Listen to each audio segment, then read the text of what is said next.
Moje meno je Miroslav Faga, som veterinárny lekár a pracujem ako vedúci lekár vo veterinárnej nemocnici v Trnave. A jedna z mojich špecializácií je ochorenia tráviaceho traktu psov a mačiek. Bohužiaľ, v poslednej dobe sa nám čím ďalej viac vyskytujú ochorenia tráviaceho traktu, bohužiaľ aj onkologického charakteru.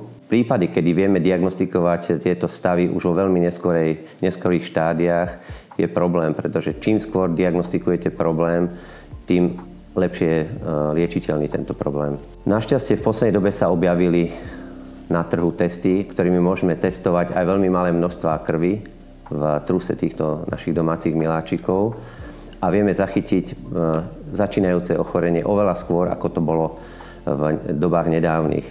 Bohužiaľ, tento trend je výrazne stúpajúci. Na našej klinike máme ročne niekoľko stovák zvierat, ktoré majú postihnutý tráviaci trakt, či už autoimunnými ochoreniami, onkologickými problémami alebo inými problémami. Dostáva sa nám do rúk pomôcka, nám aj chovateľom, že môžeme tieto testy robiť vtedy, keď ešte tie ochorenia nie sú viditeľné. Nevidíme veľké množstva krvi. V zásade môžeme to spraviť 3-4 krát do roka bez toho, aby sme videli akékoľvek množstvo krvi v truse.